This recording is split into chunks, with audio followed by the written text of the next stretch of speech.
Before we begin with the episode, we have a small favor to ask. We have a survey link down below in the description which we need you to fill out. Please take the time, be brutally honest. Whatever you say, we get the feedback, we evolve, we get better. With that out of the way, my name is JT. I'm Perseus. And welcome to another episode of The Darkroom.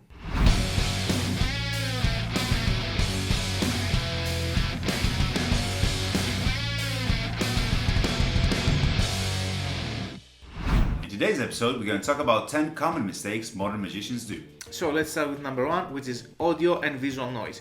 It's very hard for your spectators to focus on what you say when you keep doing stuff like this.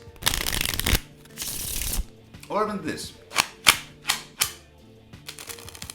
You have to keep the deck feeling at the minimum because it's very hard to concentrate on what you actually say if you keep doing stuff like this. And the same goes with the visuals. When you're in your intro of your routine and you're doing stuff like this, people are like, oh, what the hell he's doing with his hands? And they're not paying attention to what you're saying. Also, if you start your presentation with stuff like that, whatever magic you do later, they already know that you can handle a deck of cards, so that might take away from your magic. So keep that in consideration.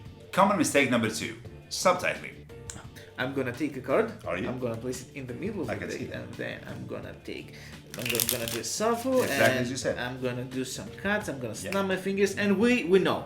The problem with subtitling is most of the time is you're saying what you're actually going to do a couple of seconds later. That breaks the flow, that creates this weird connection with you and the audience that is like, you think they're stupid or blind.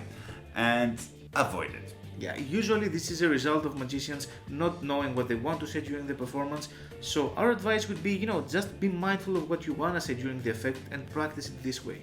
A good tip is to have your phone recording the audio. When we record ourselves performing, most of the time we watch the video and we pay closer attention to the slides, not hearing what we're saying. If you record your voice and you listen back to it, you can see all the unnecessary words and descriptions you're saying while performing, and you can cut and edit them out. Common mistake number 3, canned jokes. Pick any card. Not that one. Open your hand. Can you get the clean one? Can you keep a secret? Yeah. So can I! Oh my god, these suck. They they truly suck. And we're not saying do not use humor in your presentation. Of course, use humorous lines and stuff to lighten the mood, but these lines are bad. These lines are used during the decades. They go back to the 50s or whatever. And at some point they worked, and maybe into this day for some performance they might work, but use your own humor, use your own character. When you use those lines, you come out as this weird cocky character and not an artist. Common mistake number 4, overproving. I want you to see that all the cards are different. I want you to see that I do not have any duplicates or any extra cards, and I'm not holding anything else. Don't run without being chased. First of all, when you begin your effect and go like, this is a normal deck of cards, you're immediately implying that there are decks of cards that aren't normal. Also, this whole thing makes you seem defensive, and it achieves the opposite thing of what you're trying to achieve, because if you are defensive, you obviously are hiding something, so do not do that. Common mistake number 5, interaction. What's your name? I'm John. I don't care. What job do you do? I don't care. Pick a card. Okay. So, when you perform with someone, give a few moments of an actual care about them. Yeah. You need to learn their name, what they do. When someone is trying to ask you a question while you're scripting or you're reciting your script, and you're like, don't be afraid to stop the performance, get to know who you're performing to, and truly engage with them. And that's not just about performing for your friends. If you work at a place and someone is, having their drink and you interrupt them by performing magic, which is a beautiful thing, but for them it's unexpected, you have to be polite. You have to make a casual conversation about who you are and what you do. So, keep that in mind before going magic in their face. Το τίτλο λέμε ακόμα.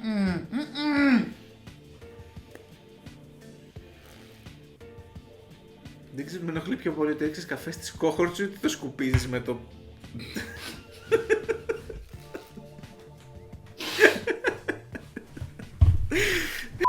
Tip number 6. Don't be like Perseus who just spilled coffee on his deck. Take care of your props. Now, what do we mean by that? A lot of times you see people go like, and this is your card. And just throw it away because it doesn't matter, because it's cool or it's hip, you know. You need to treat your instrument what it is. It's your means of expression, so you should respect it. And I did spill coffee on my day. And that goes for general handling. I mean, it's okay to be a flashy magician and you want to do stuff like this and that's the way you hand cards. That's maybe not our style, but if that's your style, go for it. But there's a lot of magicians that, try to be cool, like you said, and I'm gonna shuffle the deck and like this. I don't care, You should care. Yeah. This is your props. This is something that the audience can feel. If they see you respect your props and treat them with respect, they will respect what you have to offer them as well. And remember, that comes off as elegance. Have you seen Eric Jones performing with coins? He treats them with respect. Common mistake number 7, not letting the effects sink in. You see a lot of people going like, blah, blah, and your card comes to the top, right? Amazing, thank you. And there's also this coin I want to show you. If you see, and wait, pause. People need to let the effect get into their brains to appreciate it, to understand what just happened. Don't move on to the next effect.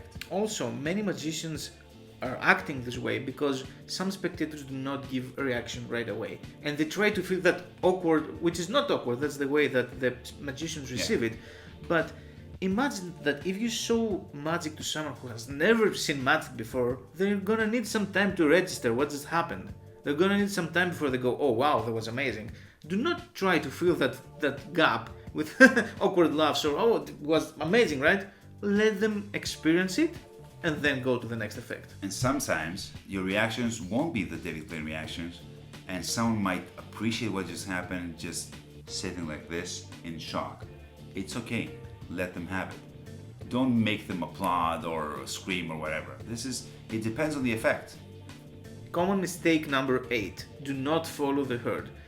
I know that many of you do what your friends do, like other magicians do, but especially, let's say in the UK, if you try to perform the Omni deck, someone will say, oh, I've seen this in the wedding like 5 years ago. So many magicians do this. Everybody does it. Guys, there's a vast variety of effects in books, DVDs, downloads. There's so many different effects. You don't have to do whatever everyone else is doing. And even if it's like the Omni deck, even if it's a known closer or a reputation maker, there are many of those, many different reputation makers, many different closers. Common mistake number 9, do not do stuff you're not familiar with. Oh yeah, I want to show you something. I've been practicing for a while now. I can see that. Practice more. Before you present a new effect, a new slide, you haven't work it to its perfection. Yeah, do not go out there. I know that you need to perform sometimes just to practice, but do it for your friends like us in the Discord server or for your family. Do not try stuff that you're not familiar with out in the open. It's just embarrassing. Yeah, and the thing is that you will be discouraged as well, because when you go and they find out how you do it or they see something they shouldn't see, you'll be like, oh, that's a bad slide or that's a bad routine, and that's not the case. You just need to practice it a little bit more. Common mistake number 10, do not settle.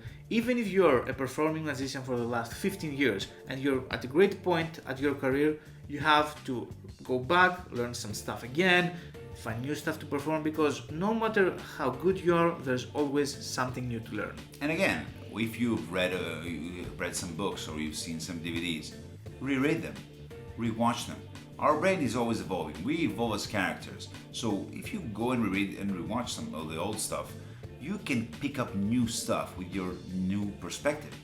Also, we're not gonna say pick up everything that's being released, but magic is an evolving art and it's nice to stay up to date with all upcoming effects. Since we mentioned new magic, if you want to get something new from illusionist.com, don't forget to use our code Darkroom to get 10% off anything of the entire site. You can use our code Darkroom also on the Magic Stream. You can get 20% off any type of subscription.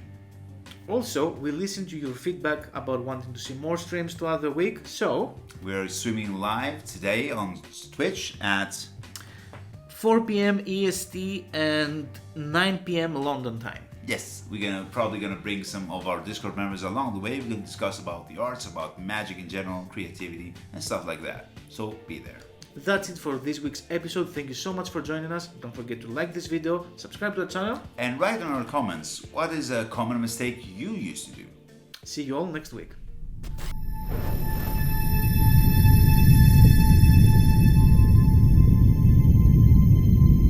Audio and visual noise. It's noise. Nose. Nose. Nose. And you can really correct the unwanted what? Trying doing different effects. There's a vast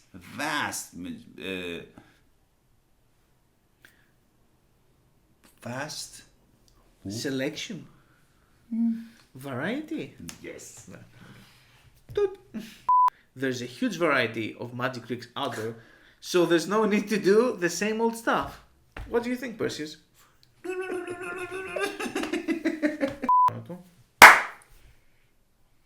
Skip it. Also, if you start like this, whatever you do with your cards later, well, f***ed up.